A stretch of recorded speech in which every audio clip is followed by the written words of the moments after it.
Those ER visits have really been rough in the past. When we have an issue, we're able to call our nurse practitioner at any time. It's just a great difference in both our lives together. We are a little bit healthier than what we used to be. This is not you. It's not me.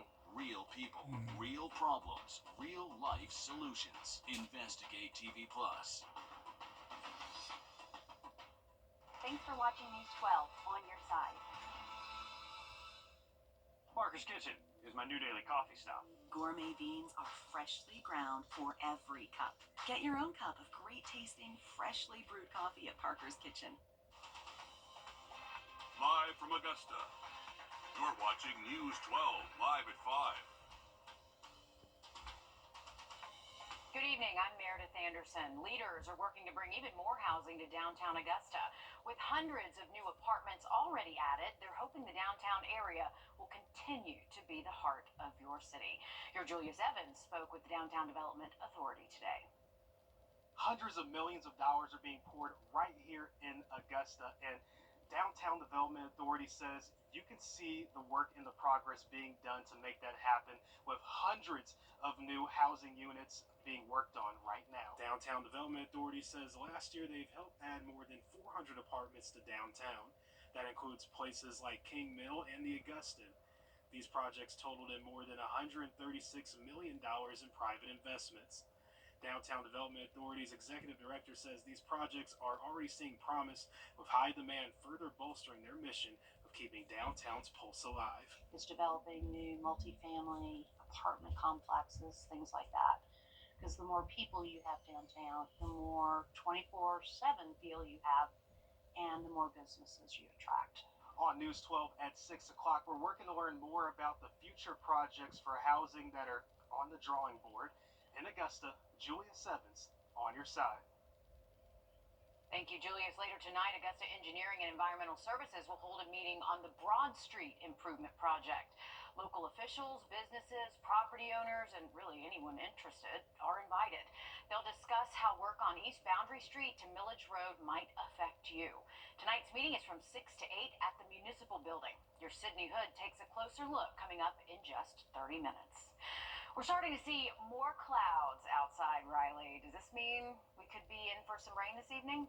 You know, I'm not ruling out a raindrop in a spot or two, Meredith. I think most of us should stay dry. We are tracking some good bit of cloud cover across the region, but temperatures today back into the 70s, well above average. Shower chances could be possible again for Friday. We'll have more of that coming up in the full forecast. All right, thanks for that, Riley. An Evans High School student is in trouble tonight after making threats and hand gestures of a threatening nature out loud today. That is how the school district described it. In a letter sent to parents and administrators, they were immediately notified, as well as district police. The student is being held accountable to the school code of conduct and the law. The chair of Augusta's Historic Preservation Commission has called it quits. Tara Conway is resigning from her position effective immediately. She wrote in a letter, she, quoting here, will no longer tolerate my name and character, as well as the reputation of HPC and its volunteer members being attacked and slandered. Now, this comes 2 days after the HPC came under fire from city leaders over how they treated a property owner. Joe Edge owns the old First Baptist Church on Green Street. Recently, he filed a petition to demolish it. Apparently, the preservation panel put him in the hot seat at a meeting last month. Commissioner Catherine Smith Rice was there. She said it felt like Edge was on trial and wondered how many others had been treated that way. Some parts of Augusta are getting the final debris removal pass from Hurricane Helene. The city is going, we're told, by voting precinct. So far, we're told precincts 702, 703, and 709 are done. Crews are now shifting to 103, 105, 111, 203, and 708. Other precincts, of course, will continue receiving cleanup. Officials say crews have picked up nearly 3.2 million cubic yards of debris. That's roughly enough to fill 1,000 Olympic-sized swimming pools. Georgia's deadline to apply for FEMA assistance is almost here. You have until tomorrow night to apply for aid. There are multiple ways for you to apply, including online. The FEMA app, and of course in person at one of the FEMA disaster recovery centers. For a list of recovery center locations, you can head to our website, wrdw.com. Aiken County deputies arrested a 20-year-old man in connection to criminal sexual conduct with a minor and other charges. Deputies say they met with a 14-year-old who reported having a sexual relationship with Juan Rodriguez, who also provided her with meth. Rodriguez is charged with 3 counts of sexual conduct with a minor or attempt in the second degree and 2 counts of contributing to the delinquency of a minor. South Carolina drivers are already required to buckle up, and they are not allowed to text when they get behind the wheel. Soon, even holding your phone up to your ear while you drive could be illegal in South Carolina. It already is in Georgia. Your South Carolina State House reporter Mary Green has the details. A bill advancing in the House of Representatives would enact a hands-free driving law here in South Carolina. According to the Governor's Highway Safety Association, around 30 other states already have this type of ban in place. The bill would prohibit drivers from holding or supporting a cell phone while they're driving, so they wouldn't be able to hold it to their ears, type or scroll, or even have it on their laps. It would also apply to other electronic devices like gaming devices and would prohibit drivers from watching videos or video calls. Hands-free calls and voice-to-text would still be allowed. Drivers caught breaking the law would face a $100 fine the first time and then $200 for violations after that. And more severe penalties, including prison time, could be imposed on drivers who are on their phones and then killed or seriously injured someone else. If we can take away one more distraction, then we save one more life. If you ever talk to somebody that lost a loved one, you can't put a price on that. I believe in individual liberty and personal freedom and personal responsibility. So at this point, depending on how the bill comes out of committee and what it looks like, right now I feel like I'm not going to be in favor of it. And the bill initially would have added points to someone's driving record after their second violation. But House members removed that penalty Thursday, saying they were concerned it could have drawn so much opposition that it might have put passage of the entire bill in jeopardy. Reporting from the State House, I'm Mary Green. Now, this bill has been proposed several times in the past, but never reached the governor's desk. Because of a federal rule, South Carolina could put tens of millions of dollars in federal highway funding at risk if it does not enact a hands-free law for commercial drivers like buses and large trucks. Again, Georgia already has a hands-free law. After the massive YSL trial, state lawmakers in Georgia introduced a bill to limit the use of song lyrics in trials against defendants. 5 state representatives introduced a bill yesterday that would raise the level of difficulty for artists' creative expressions to be used against them in trials. Some states already have similar laws requiring prosecutors to prove lyrics aren't figurative, aren't an exaggeration, or fictional. The Army National Guard is set to honor Appalachia High School's football team. The team will be recognized as one of the next greatest generation teams of 2025. The honor is due to their strength following the deadly shooting 5 months ago where 2 students and 2 teachers died, one of those teachers being the team's defensive coordinator. The CDC is still reporting very high levels of flu in the southeast. South Carolina's flu levels are still at the very highest level, with Georgia's only 1 level below that. Doctors say they're seeing an increase in kids being hospitalized from the flu. They're reminding parents to make sure you get your kids vaccinated. Because if you prevent the flu, then you prevent the super infections such as invasive group-A strep disease, and in those situations we would use antibiotics. Since October, Georgia has seen 25 deaths and 2,000 hospitalizations. Tonight, lawmakers are pushing for tougher laws on DUI-related deaths and accidents. We'll show you what the new plans include after this. Riley? Well, officially, we got up to 77 this afternoon, 15 degrees above average. Could get close to records all the way through the weekend. Take a look at that warm forecast just after the break. Time and Temp, brought to you by your First Alert weather team.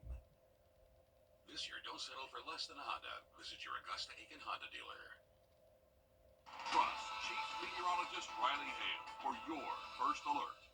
At Brakes for Less, you get more for less. Next week, taking a look at that 7-day forecast, you can see the rain chances most likely between Tuesday and Wednesday next week, and those temperatures drop off a tad, but we're back into the 70s by next Wednesday and Thursday.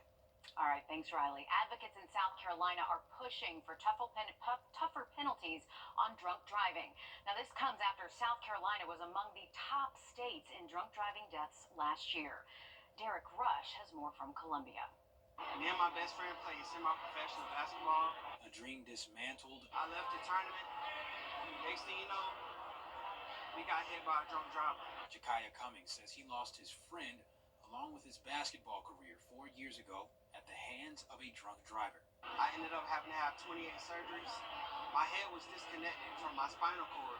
South Carolina ranked 3rd in the country for highest drunk driving fatalities in 2024. Moms Against Drunk Driving and Attorney General Alan Wilson were among a floor full of people at the State House from across the state, urging lawmakers to support a Senate bill placing stricter penalties on drunk drivers. The bill takes aim at dash cam video, calling for it to be removed as a requirement for a DUI conviction.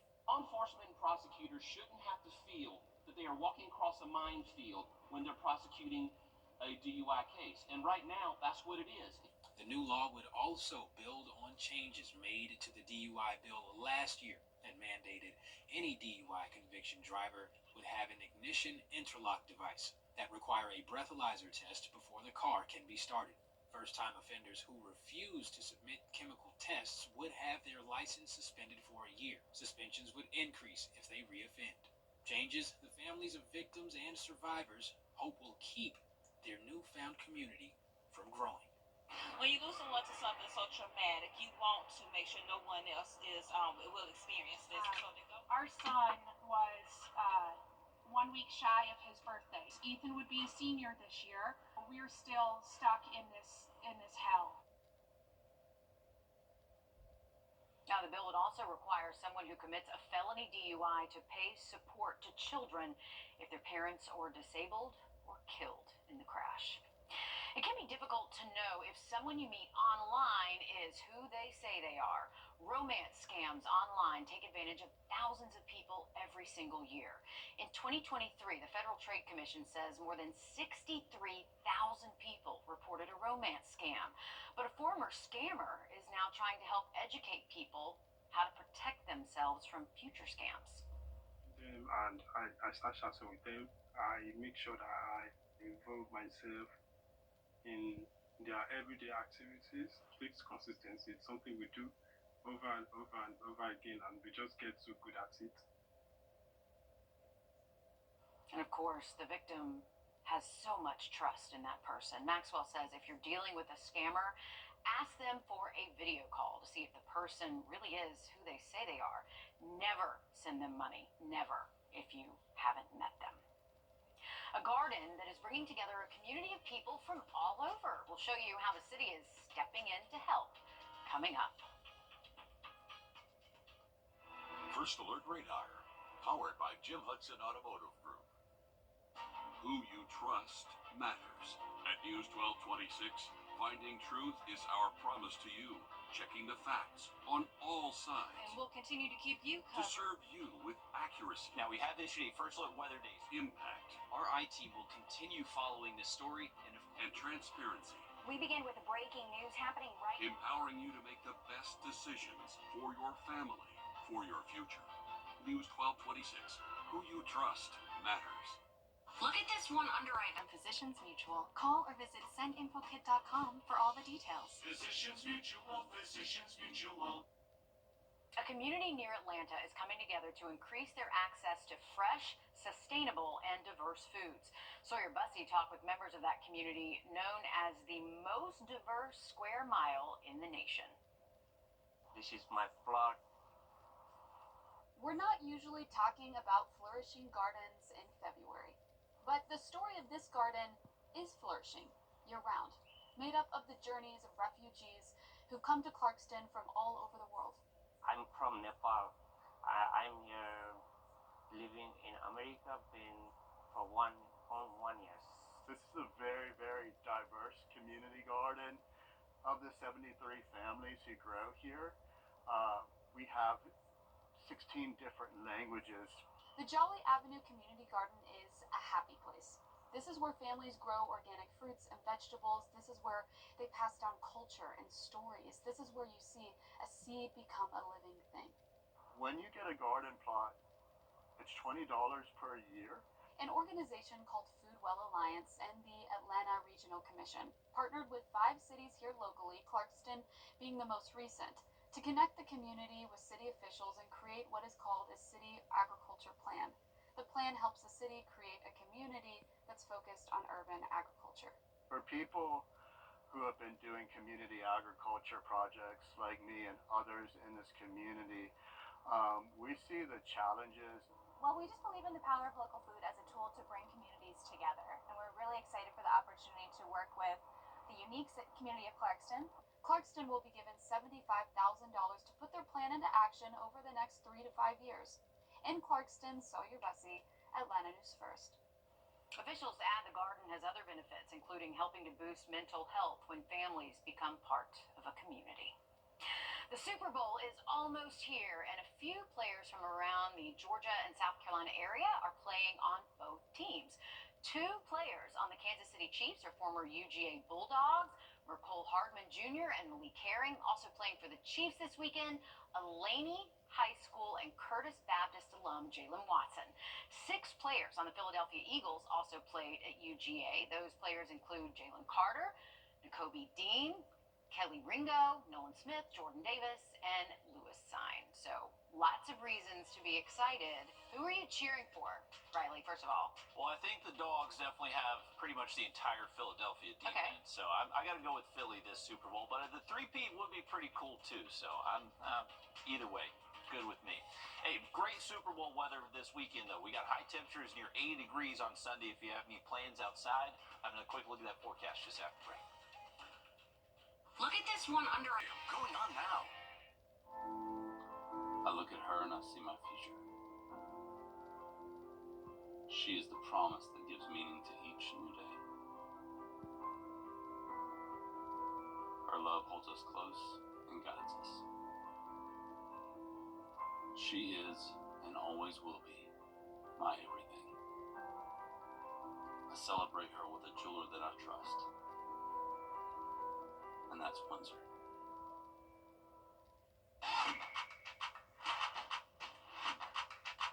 If you can't catch the action in person, catch the game live on Peachtree Sports Network. Women's Augusta University versus Women's USC Aiken, February 8th, beginning at 5:30 p.m.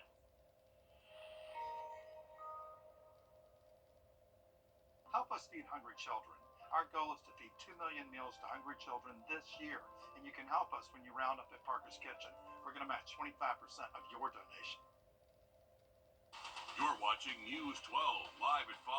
Continues.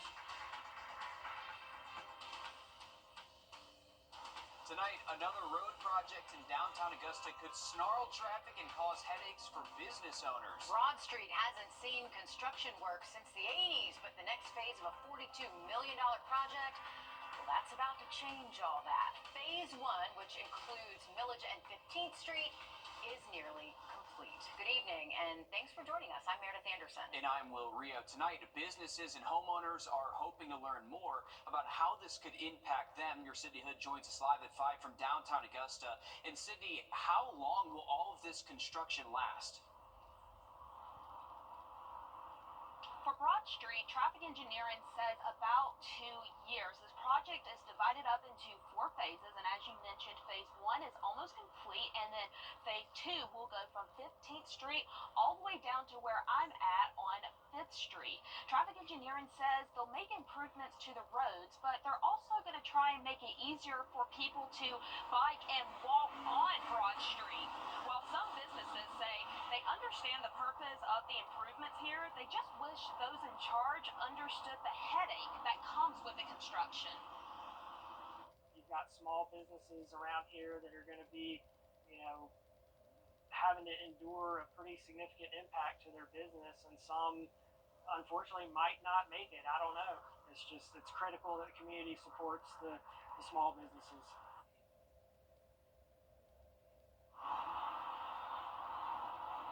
Homeowners, business owners, anyone about these projects are all invited to come down to the meeting at the municipal building to speak with traffic engineering, the designers of this project, all the players involved in the improvement downtown. That meeting kicks off again over at the municipal building in about 30 minutes, and it'll go until 8 o'clock. A lot of interest in this one, so thanks for giving us the details, Sydney. All right, to weather now as we check in with your First Alert Chief Meteorologist, Riley Hale. We're taking a live look outside over Beach Island. Just about 10 minutes. All right, thanks for that, Riley. A stunning video showing two men dressed as Amazon workers attacking a man leads to an arrest. Now, this is tied to a story we first told you last month, where a 66-year-old man was in Savannah. He was expecting a package delivery, but when he opened his door, two suspects dressed in Amazon uniforms then demanded money before beating him with what authorities describe as a type of sledgehammer. The victim hospitalized with serious injuries. Now, a 27-year-old has been arrested in connection to this attack and is charged with aggravated assault, aggravated battery, and home invasion. The other suspect still not in custody tonight. Authorities say they continue to investigate. After hours of heated back and forth, Georgia lawmakers voting to ban transgender athletes from competing in girls' sports. Your Georgia State House reporter Abby Kasoris talks with both sides reacting to the vote.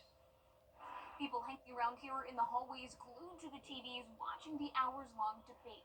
Senate Democrats putting forth their own amendments, and you can almost sense the desperation as some were written by hand. But their attempts failed, and now the bill faces a vote in the House. This should only be about fairness. This should only be about reality. Senate Republicans taking to the well to defend Senate Bill 1, which would ban transgender athletes from competing in girls' sports at all public schools. Senate Democrats saying the bill creates an us versus them mentality. They need your support, not your judgment. Supervillains that are just going to go out and dominate sports. All those in favor will vote yay, all opposed nay. Secretary, unlock the machine. Two Democrats split from their party. Bill sponsor, State Senator Greg Dolezal beaming in front of news cameras moments later. I am thrilled that we just have bipartisan support to preserve female sports in the state of Georgia and exclude male advantage and allow fair competition. The bill, a priority of Lieutenant Governor Burt Jones, invited to join President Donald Trump yesterday as he signed a nearly identical executive order. He says Trump's team told him they'd tune in to today's vote. You know, pretty magical moment when he sat down to sign the executive order, and you know, all those young girls and then their moms are all standing around him, and you could tell that people who'd been impacted by it. Georgia Equality Director Jeff Graham says it's unfortunate that Senate leadership has chosen this issue to further discriminate against transgender children. This is a wedge issue. Last year, the Senate pushed through a similar bill. The House ignored that bill just as the clock ran out. This year, House Speaker John Burns says it is a priority. In fact, he has a bill of his own. We don't know if they can agree on one or if this will become a battle of the chambers. In Atlanta, I'm Abby Kasoris. Well, more than 1,000 students are left in disbelief after a Georgia beauty school suddenly closes this week. Students say the Health and Style Institute posted signs on its two campuses over the weekend saying, "Stop, do not enter." Students say there was no email, call, text, or warning about the closure. Students like Jasmine Williams, who is so close to taking the Georgia cosmetology licensing exam, are now left waiting for answers. Oh gosh, I spent $28,000 for school. Like, it's no ringtone, it's just an and. It's like, where do we go next? A press release on the Institute's website claims that FAFSA problems related to last summer and a failed effort to move its Kennesaw location are to blame. In the meantime, students like Williams say their personal equipment is still locked inside the school and are waiting to be allowed to retrieve it. Spring break is still months away, but Tybee Island is already preparing for Orange Crush. Each spring, tens of thousands of students flock to the tiny Georgia island, and in years past, this has led to serious concerns about security and damage. Last year, Tybee tried something different thanks to a new Georgia law.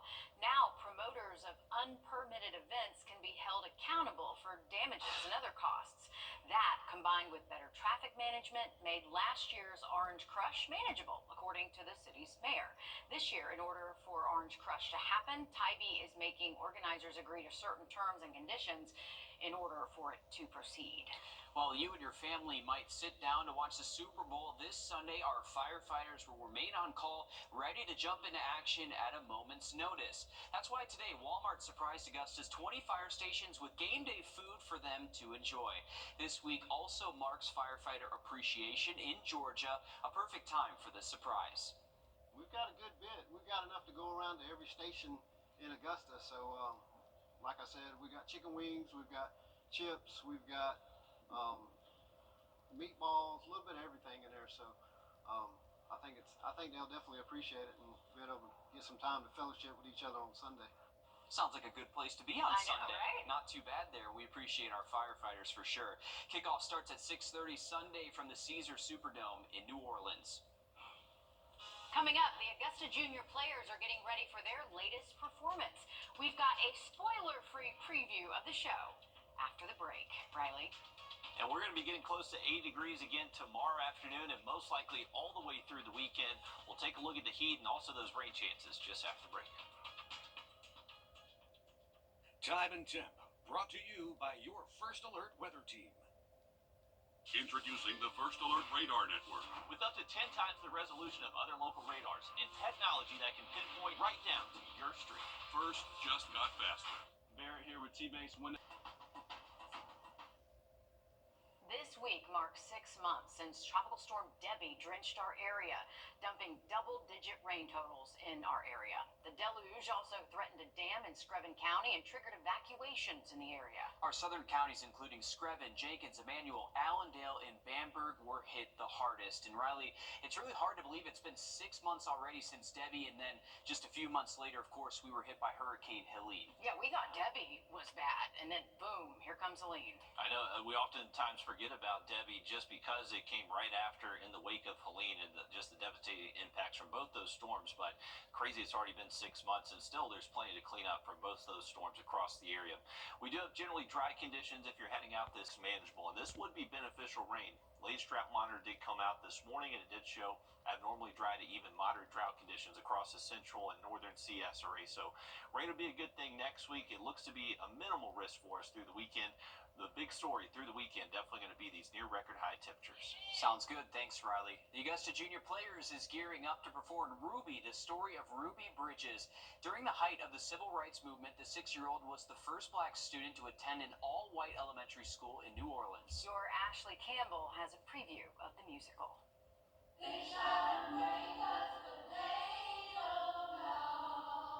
It's a role the Augusta Junior players are not taking lightly. We can't change history, and history sometimes is uncomfortable. Telling or the retelling of these uncomfortable stories give them something that they can, identify with or to personalize. So maybe tomorrow? Director Roy Lewis has pushed each young performer to learn about Ruby's life as she made history as the first African-American student to attend the all-white William Frantz Elementary School in New Orleans. Hundreds of people yelling and screaming at this 6-year-old girl as she innocently says, "Mom, is it Mardi Gras? Look at all the people celebrating." Recently, the cast walked 5 blocks on Laney Walker Boulevard, symbolizing the path Ruby took from her home to school. This brave 6-year-old young lady faced such adversity and such hatred and anger, and though we've done our best to kind of water down some of the language, the emotional undercurrent of it all is still there. It's still impactful. Lewis says this isn't your average youth performance. Were the schools segregated? I've had to stop and say to our young folks, now we know that this language is hurtful and damaging, but this is what happened to her. It's not what we want to happen to you. He says he hopes these young women and men inspire you in the future. Ashley Campbell, How'd you get over it? on your side. Time heals. Oh, I can't wait to see it. I've It'll got be tickets great. for Saturday. The cast has even managed to bring Augusta to Louisiana in this performance, but no spoilers, none. You have to go see Ruby for yourself. I heard you already have your tickets, right? I do, for Saturday, yep. Good. And you can go tomorrow night and 2 additional shows on Saturday. Tickets are available at AugustaPlayers.org. No one likes scammers, so why are so many people falling in love with them? I'm Jamie Tucker. Coming up, we'll take a look at romance scams and why Valentine's Day is their favorite time of year. First Alert Radar, powered by Jim Hudson Automotive Group. Please join me for a live educational webinar where I'll break down every aspect of Medicare. I promise you'll walk away feeling confident and prepared to take the next step on your Medicare journey. It's free to join, and you can sign up right on our website, Wrdw64.com.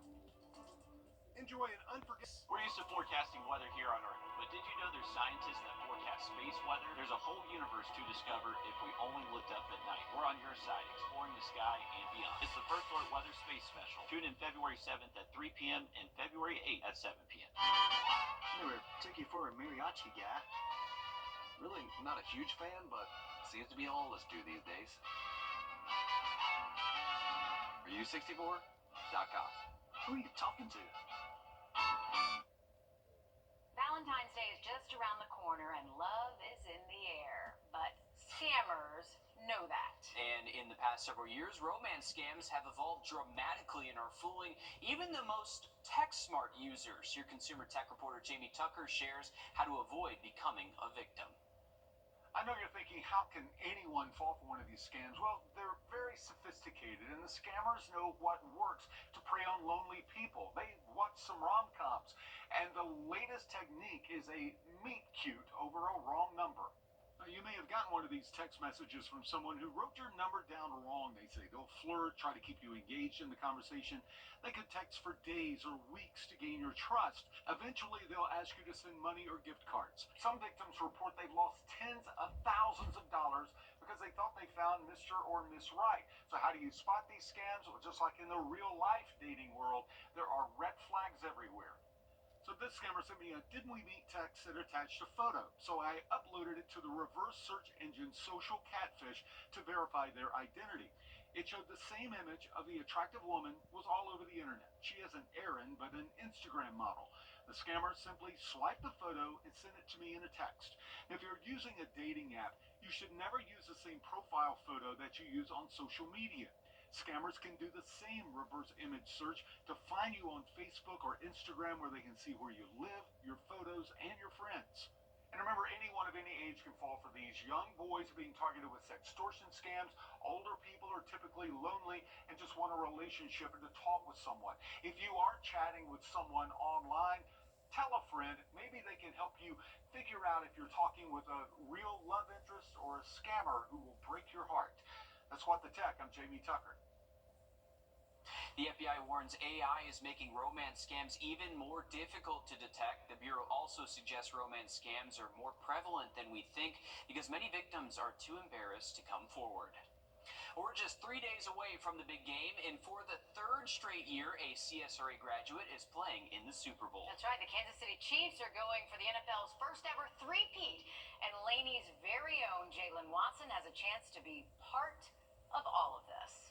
Yeah, that's right. When you hear people talk about the Kansas City Chiefs, you hear Mahomes, Kelsey, and even Taylor Swift. Now, the name you don't hear often is right here, Jalen Watson. If the Chiefs go on to win Sunday, he's been just as much of a difference maker as everyone else on the road to 3 straight titles.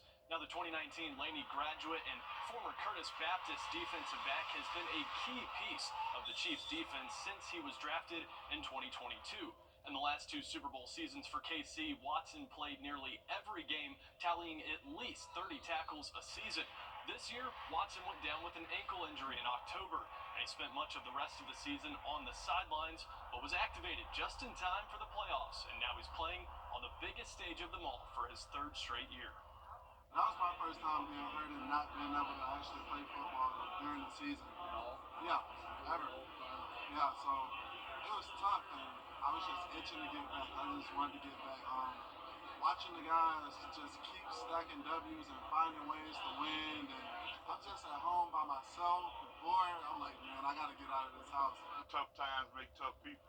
Hard times make hard people who are willing to work hard and, faces the challenges and the opposition that they face later on in life. All right, let's go 13 minutes down the road from Laney now. AU men's basketball picked up a 78-68 win over Clayton State, marking their 14th win of the season. This also marks win number 450 at AU for head coach Dip Mitras. He also has 584 career wins overall and now moves to 7th on the all-time wins list in active Division II coaches. You can catch Coach Mitras and the Jags taking on USC Aiken at Christenberry Fieldhouse or right here on our sister station, Peachtree Sports Network, where we'll air both the women's and men's games starting at 5:30 on Saturday. All right, thanks for that, Joseph. Glad to see those games on our Peachtree Sports Network. We have been on a warm streak, folks. High temps close to 80 this afternoon, within a couple degrees of record highs. We'll take a look again at that 7.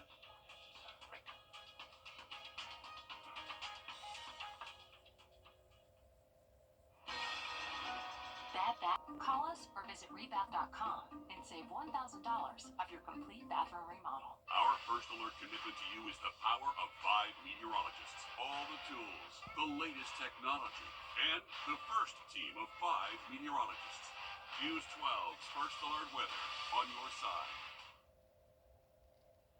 Welcome back, folks. Here's a look from our Beach Island camera, 750 feet up, and the sun is between the clouds right now, so pretty sunset. If you're heading out tonight, temperatures will stay warm, and we're going to be close to record highs all the way through Sunday. All right, sounds good. Thanks, Riley. Stick with us. We have more news, weather, and sports coming up after a short break on News 12 at 6 o'clock.